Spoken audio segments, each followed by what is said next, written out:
Hi, I'm Robin. Welcome to Faith and Flour. I am coming to you from our soon-to-be renovated laundry room. You guys gave us some great feedback and suggestions when I last shared our design ideas, so I can't wait to show you our final plan. But first, I will show you around a little bit and take you with me as I prepare for all of the changes to come. Later, we'll be in the kitchen for our favorite summer breakfast and in the garden too. So if you are looking for some summer homemaking motivation and inspiration, you have come to the right place.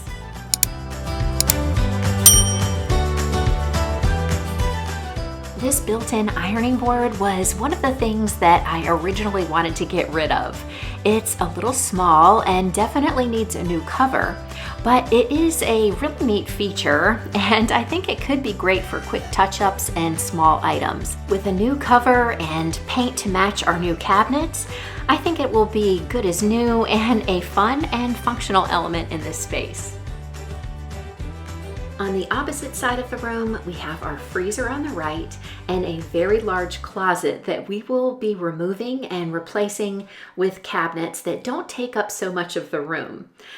It's nice to have storage, but these shelves are so deep that things easily get lost in the back. And as you'll see, we will make up for the lost storage with the cabinetry that we have planned to put in. We also will be getting rid of these cabinets that hold all of our cleaning supplies, laundry supplies, and internet router. Unusual, I know, but this is where our cable comes into the house, and so it's what works. Part of our plan is to stack the washer and dryer and move the sink to the right with cabinets above and below and some countertop space for folding. We've been working with Home Depot on this design and we'll be ordering cabinets from Craftmade. That's a brand that we have used in the past and really loved. Several of you suggested incorporating the freezer into the cabinetry on this wall, and we love it. It won't be a custom fit, but we want to keep the space big enough to accommodate freezers of varying sizes so that it will be flexible for the future. To the left of the entry door, we will have a bench that has drawers below for shoes, a cabinet above, and a bar underneath that we can hang clothes to dry on. Originally, I had this and the freezer swapped, but this way will be so much better. Thank you so much for helping me see that. Our unfinished concrete floor will have new tile, which I'm so excited about. I had contemplated using this tile in our kitchen backsplash, but decided it would be so much better on the floors in here. We will be getting to the big demo day soon where we will take this room down to the studs because we will be moving some plumbing and electric wires. But first, we wanted to try out the washer and dryer stacked. So to prepare for that, I needed to remove everything from these cabinets so that we can remove them and make room for the new washer and dryer configuration.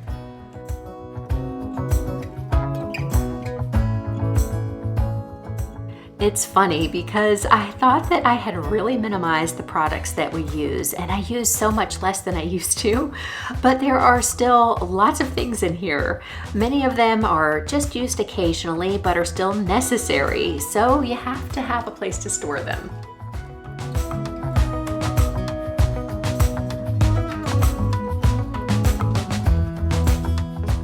While we are renovating, these things will go in our storage closet. It holds everything from our extended pantry to out-of-season clothing and suitcases. We don't have a basement, so this space serves that purpose for us. I was able to clear out some space by moving our Christmas decorations to the garage, and all of the laundry room items will go here for the time being.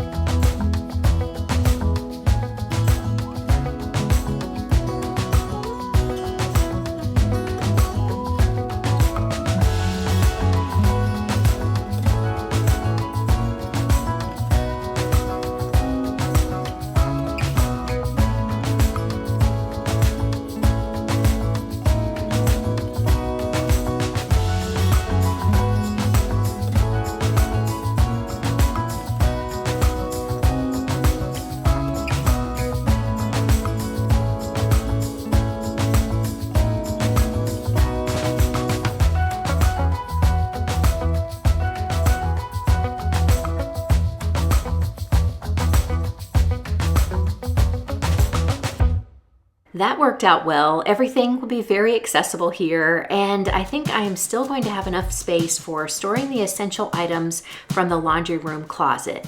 The rest can go in the garage before we demo, but that will happen a little later, as I said, so right now I'm just getting things started.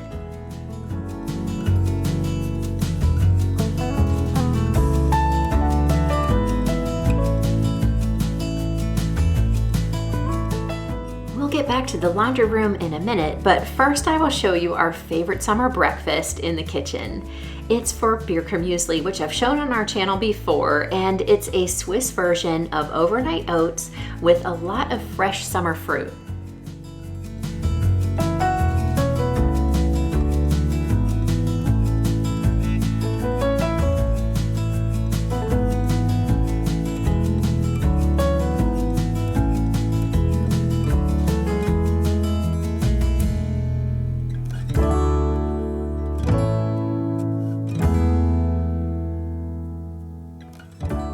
My favorite part of this cold oatmeal is all of the fresh summer fruit, especially berries, which are so good right now. This dish is really more of a method than a recipe. I never measure anything, and the fruit that I use varies a lot depending on what is best at the market or whatever I have on hand. Today I'm using fresh raspberries and blackberries along with some frozen blueberries. You can really use anything you like. I also really love peaches or strawberries, which are amazing.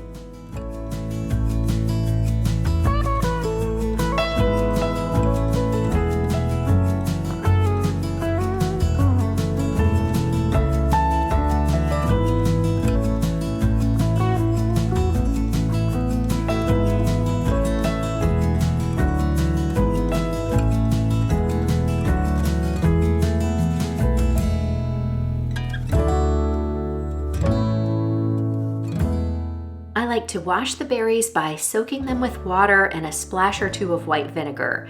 I give them a rinse and then dry them with my salad spinner.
Once the fruit is prepared, I take the oats that have been soaking overnight in milk out of the refrigerator and add some plain yogurt.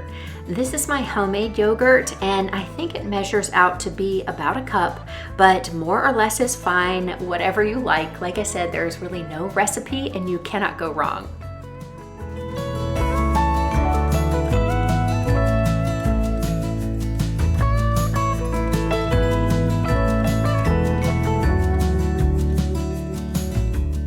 Next, I stir in some sugar, about 1/4 cup, to sweeten it just a little. This makes quite a large batch, so I don't think that this much is bad at all.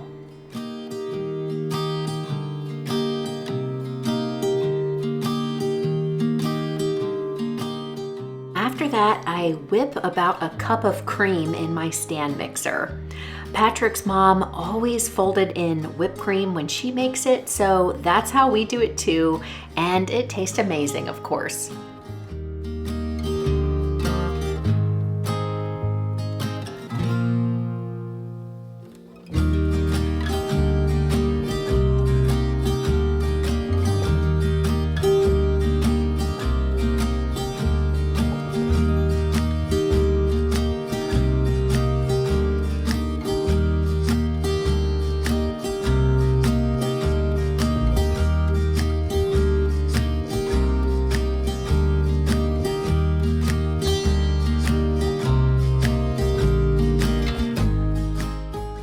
whipped cream is mostly folded in, stir in the berries.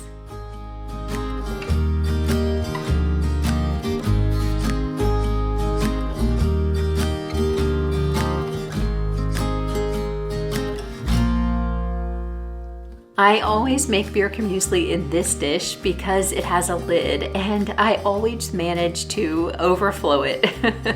I like making a large batch because we can enjoy it for several breakfasts.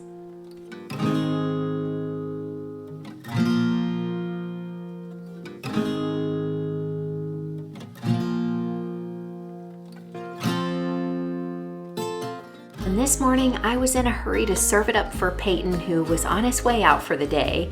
I usually add a couple more things, but today this is how we had it. And besides, I don't think I could fit anything more into this dish.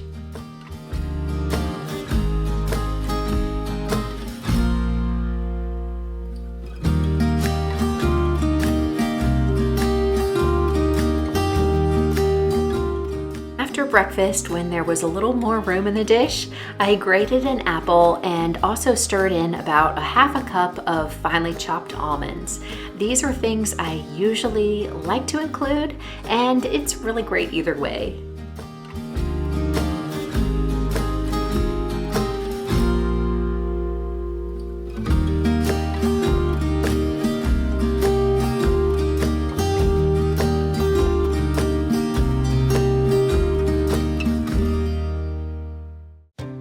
Over the weekend, I helped Patrick remove part of the cabinets to make room for stacking the washer and dryer. We decided to keep the two on the right a little bit longer, so just the left side was removed today. Ultimately, we will be repurposing these in our utility shed outside, and they will be really nice to have for storing lawn and garden items.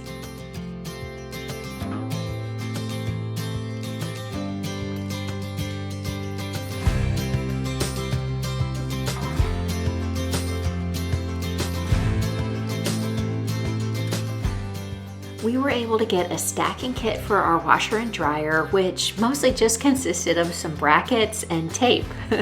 These units were designed to use either stacked or side by side, so it was pretty easy to do. And while I had access to the underside of the dryer, I decided to get rid of all the cobwebs and dust that had collected there.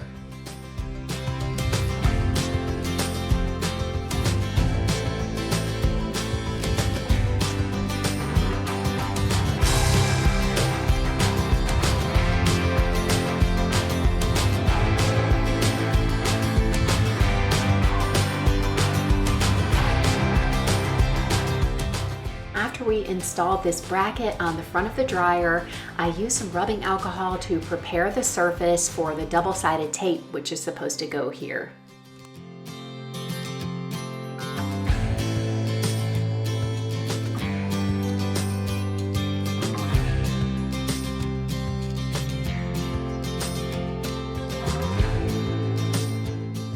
I also thoroughly cleaned the top of the washer to prepare it for the dryer to go on top, and also for some clear tape strips that were included in the stacking kit. I think they are mainly there just to keep any scratching from occurring in case you decide to unstack them later.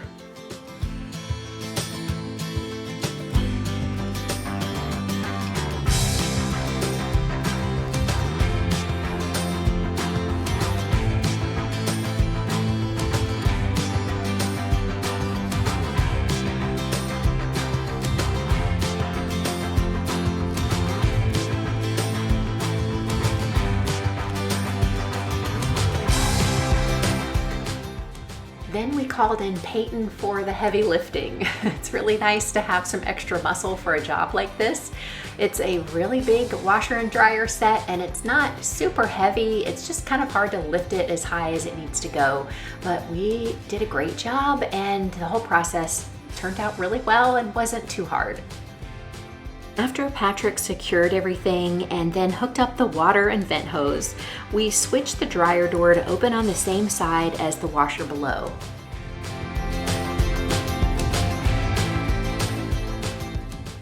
Because we decided to keep these cabinets for the time being, Patrick set up the internet router and I brought back in the laundry supplies.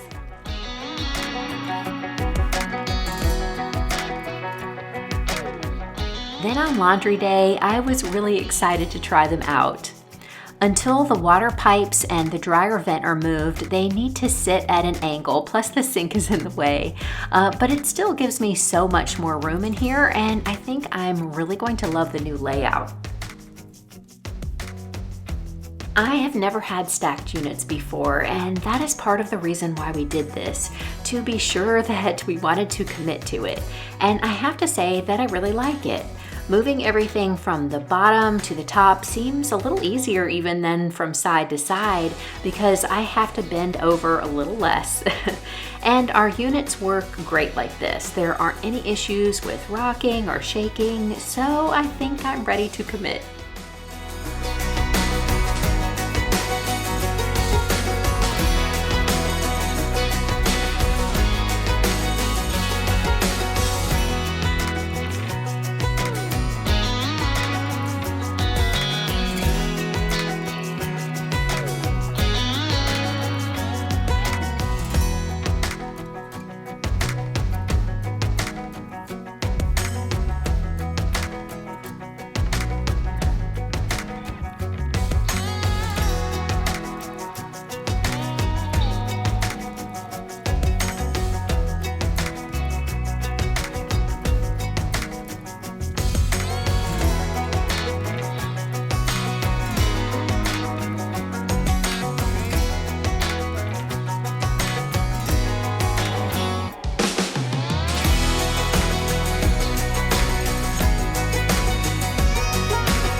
When the dryer cycle was done, I realized that I like having the dryer up high. I can see into it very easily and I don't miss bending over at all. I like to hang most of our shirts to dry after they have been in the dryer for about 10 minutes or so. I find that this releases most of the wrinkles, so less ironing, and the fabric stays looking newer longer too.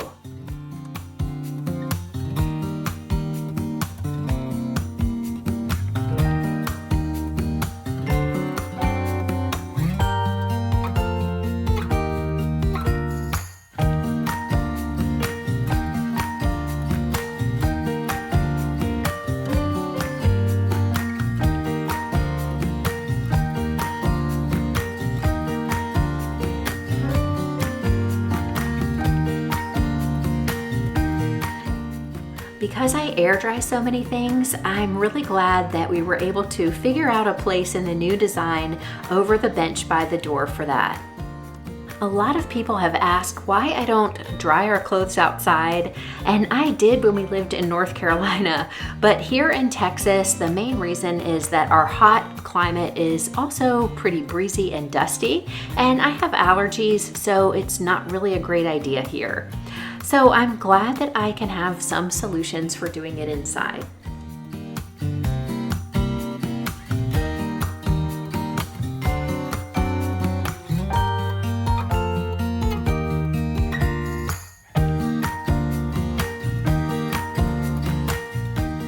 To dry clothes other than shirts and dresses, I use a drying rack. I usually set it up in our bedroom, but now that I have more space in the laundry room, I might try it there next time. I usually fill this rack with shorts, pants, swimsuits, and all of my delicate items.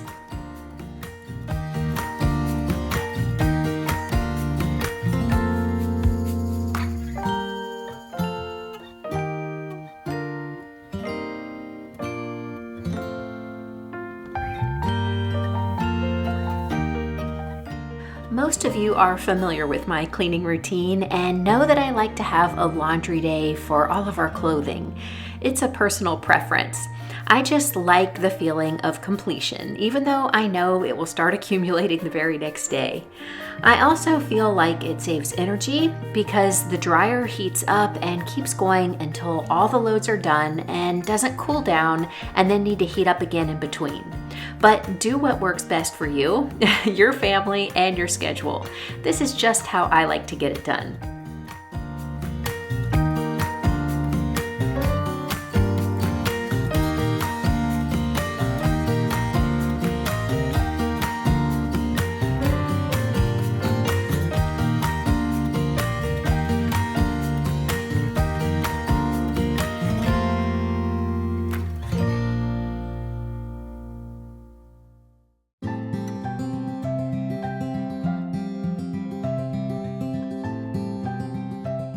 We have had slightly cooler temperatures and more rain than usual this summer, which we have really enjoyed in the garden. Our roses look great and are really taking off. We also have several vegetables growing in pots that were gifted to us by a friend who started them from seeds. So we are hoping for some tomatoes, eggplants, peppers, and okra soon.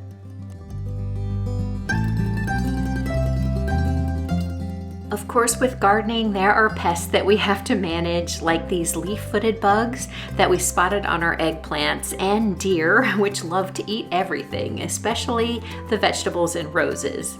I sprayed the eggplants with neem oil, that's NEEM, which is organic and seems to do the trick, and we put fences up to keep out the deer. For a while, we were able to use fishing line around our roses to deter the deer, but they aren't fooled by that anymore. One day, we will replace the fence around our entire property with a higher one to keep the deer out, but until then, this is the best solution, although not the prettiest.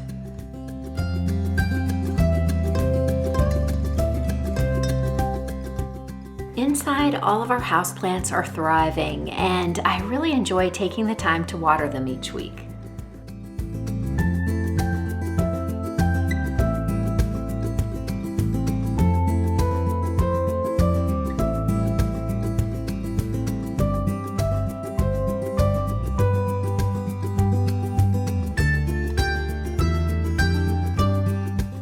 I have 3 plants from Easy Plants that are doing so well. I only have to water them about once a month because they come in pots that have a reservoir that gives them just the right amount of water. I will have a link for Easy Plant down in the description box in case you'd like to check them out.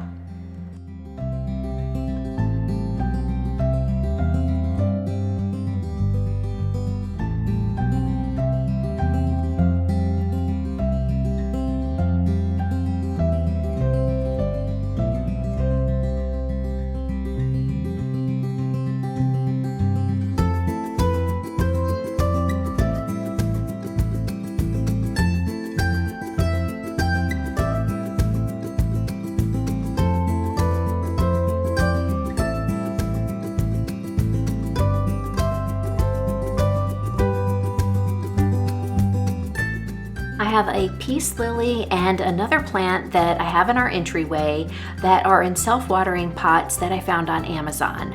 I will link those as well. They are basically a pot inside another clear pot that you fill with water. There's a wick inside that draws the water up into the plant, and it works pretty well too. It doesn't hold as much water as the Easy Plant pots, and they aren't as pretty, so I keep them inside other more decorative containers.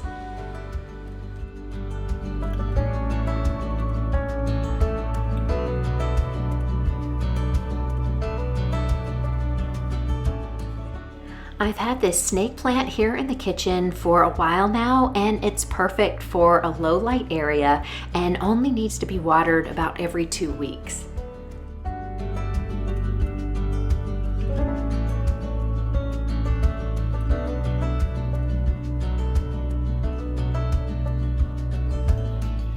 My orchids are winding down at this time of year. Only a couple of blooms are left on one, but they are thriving and growing new leaves, so I know I can expect blooms again at the end of the winter, which I really look forward to.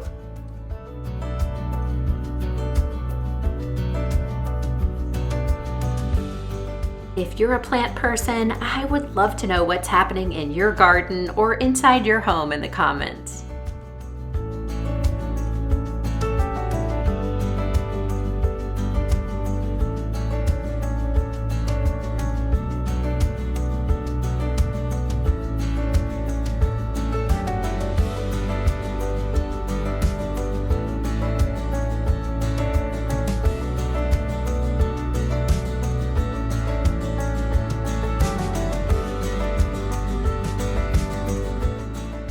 Thanks so much for spending your time with me here today. I really appreciate it. And if you enjoyed today's video, don't leave without giving me a thumbs up and subscribe if you haven't already done so. We'd really love to have you join us here at Faith and Flower.